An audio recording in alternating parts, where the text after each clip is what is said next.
Le dropshipping en 2026, il s'est séparé en deux voies. Dans la première voie, tu as la majorité des vendeurs. Ils passent leur journée à courir après des produits au hasard, à lancer des pubs qui n'ont aucune traction et à cramer du temps et de l'argent sur des produits qui ne décollent jamais. Et dans l'autre voie, tu as les vendeurs qui ont compris ce que c'est vraiment le dropshipping aujourd'hui. Ils utilisent l'IA pour trouver leurs produits, créer leurs pubs et scaler plus vite que tout le monde. Résultat, ils font des mois à 5 000, 10 000, parfois 100 000 euros. Pas parce qu'ils ont de la chance, mais parce qu'ils ont évolué avec le jeu. Perso, j'ai pris une boutique complètement nouvelle et je l'ai emmenée de 0 à plus de 100 000 euros de chiffre en 30 jours. On attaque avec l'étape numéro 1, valider tes produits. Question simple, combien de fois tu as choisi un produit juste parce que tu le trouvais stylé? Tu vois une vidéo, tu te dis ça a l'air cool, ça va cartonner, tu le mets en boutique et derrière, zéro vente. C'est le piège classique des débutants. Ils prennent un produit qui leur plaît à eux ou qu'ils achèteraient eux-mêmes. La réalité, elle est simple, le marché se fiche de ce que toi tu aimes. Le marché ne réagit qu'à une chose, ce qui a déjà prouvé que ça se vend. Ton opinion peut te donner une direction au départ, oui, mais la décision finale, elle doit se faire sur la data. Et la bonne nouvelle, c'est qu'en 2026, tu as un outil qui fait ça pour toi en temps réel, l'algorithme de TikTok.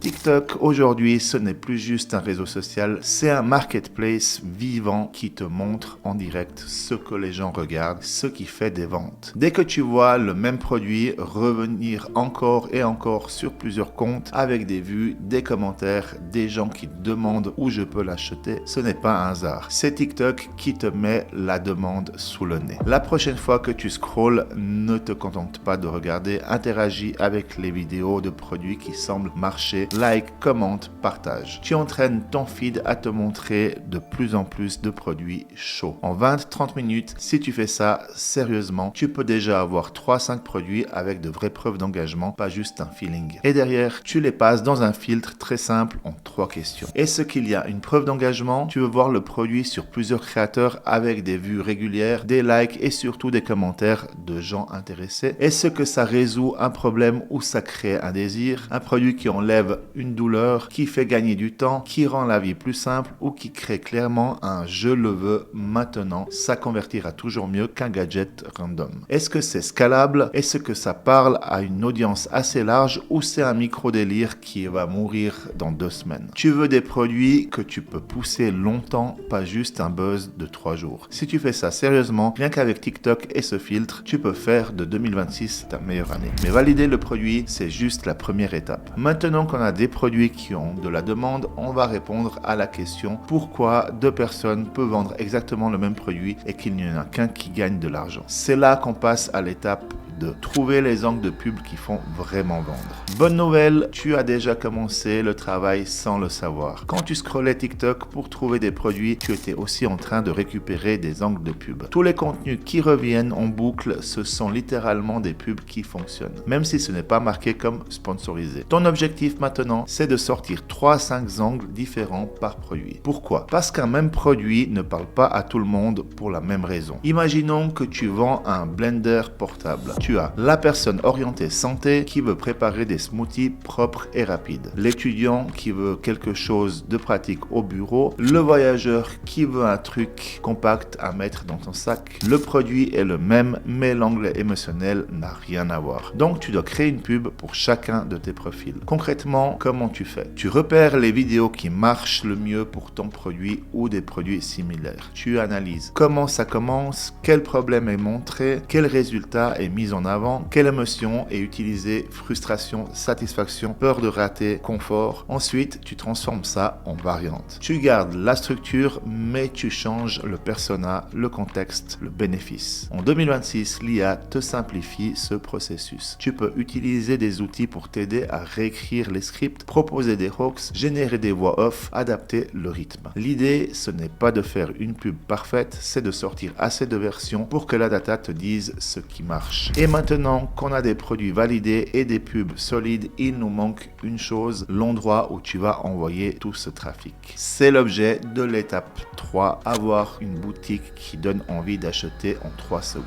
En 2026, l'acheteur se décide en quelques secondes. Il arrive sur ton site et très vite, il se dit « Ok, ça a l'air sérieux, je peux acheter » ou « Non merci, je ferme ». Ton site, c'est la fondation de tout ce que tu fais. Si tes pages sont lentes, moches, pas claires, tu peux avoir le meilleur produit et les meilleures pubs, tu perds. La bonne nouvelle, c'est qu'aujourd'hui, tu n'as plus besoin ni d'être designer, ni de coder, ni de passer 3 semaines à faire 20 fois ta homepage. Avec les builders actuels et les outils IA, tu peux avoir une boutique propre en très peu de temps tant que tu respectes quelques règles simples. Une identité visuelle claire, 2 couleurs max, une police principale. Des pages produits centrées sur le bénéfice, pas sur les features techniques, des vraies preuves sociales, avis, photos, clients, avant et après, le moins de friction possible au checkout. L'objectif, c'est que ton site donne une impression. Ok, ce n'est pas un site bizarre monté hier soir à 2h du matin. Tu veux que le client sente que tu as une vraie marque, même si elle est petite. Qu'il peut te faire confiance, que tout est fait pour lui simplifier la vie. Maintenant, tu as une vraie base pour scaler. Mais il reste un truc que beaucoup de gens négligent complètement et qui peut te flinguer un business en une semaine si tu le prends à la légère. C'est ce qu'on voit dans l'étape 4, s'assurer que ton fournisseur ne détruise pas ton business. Dans la vraie vie, ce qui tue beaucoup de boutiques, ce n'est pas la pub, c'est la logistique. Colis en retard, produits abîmés, numéro de suivi qui ne bouge pas. Tu peux avoir fait toutes les choses bien et tout perdre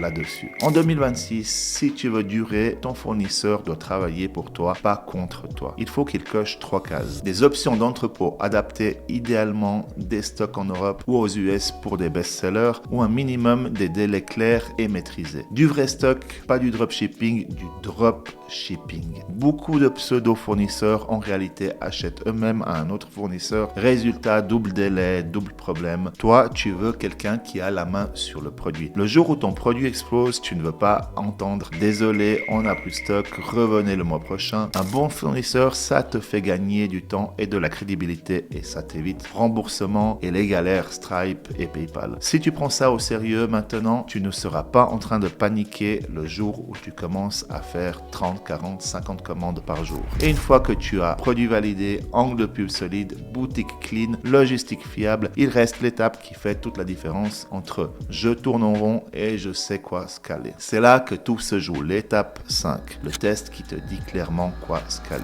Voilà l'erreur classique. Un débutant lance un produit, une seule pub, il laisse tourner une semaine, ça ne vend pas, il arrête tout, il repart de zéro. Résultat, il ne sait jamais si le problème venait du produit, de l'angle, du site, de la pub, du ciblage. Ce que tu veux, toi, c'est l'inverse. Un test court, structuré, qui te donne une réponse claire. Tu prends 3 à 5 produits validés à l'étape 1. Pour chaque produit, 3 à 5 créas différentes issues de l'étape numéro 2. Tu lances tout ça dans une campagne d'acquisition bien structurée, budget suffisant pour laisser l'algorithme travailler. Le but, ce n'est pas de faire du bénéfice énorme tout de suite. Le but, c'est que la plateforme te montre noir sur blanc quel produit accroche vraiment, quel angle déclenche des clics et des ventes et lequel il faut arrêter rapidement pour ne pas brûler ton argent. Comment tu lis les signaux simplement? Tu regardes en priorité les achats. S'il y a un produit qui génère des ventes rentables alors que les autres sont à zéro, tu as déjà ton favori. Si tu n'as pas encore de vente, tu regardes le taux de clic.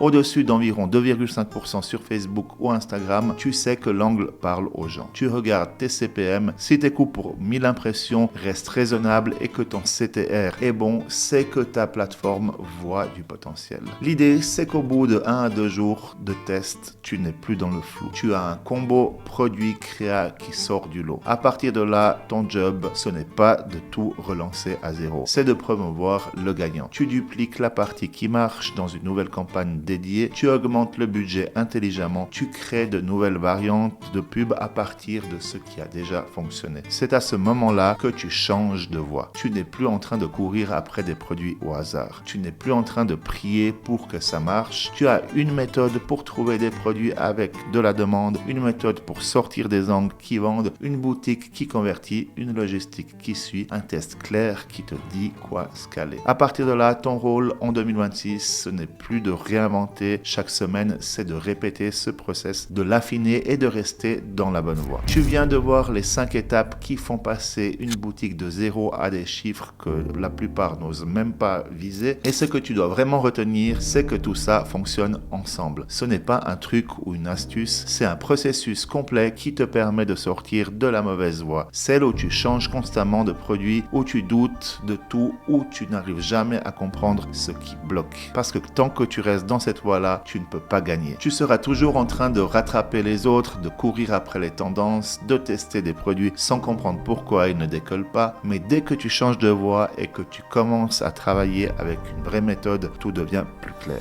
Et ce qui est fou, c'est que la plupart des gens ne sont pas loin de réussir. Souvent, ils ont juste un morceau du puzzle, ils ont une bonne pub mais un produit bancal. Ou un bon produit mais une boutique pas rassurante. Ou encore un début de traction mais un fournisseur qui fait n'importe quoi. Toi, maintenant, tu as la vision complète. Si tu veux une vidéo où je te montre comment j'utilise l'IA pour accélérer chacune de ces étapes, dis-le-moi en commentaire. Je peux te préparer un guide complet pour optimiser ton système, booster ta vitesse d'exécution et sortir des résultats qui surprendront même ceux qui te suivent depuis longtemps. En attendant, va regarder la vidéo qui s'affiche à l'écran. Tu verras comment appliquer ce que tu viens d'apprendre à ton prochain produit. On se retrouve juste après. C'était Dan Tom, à très vite.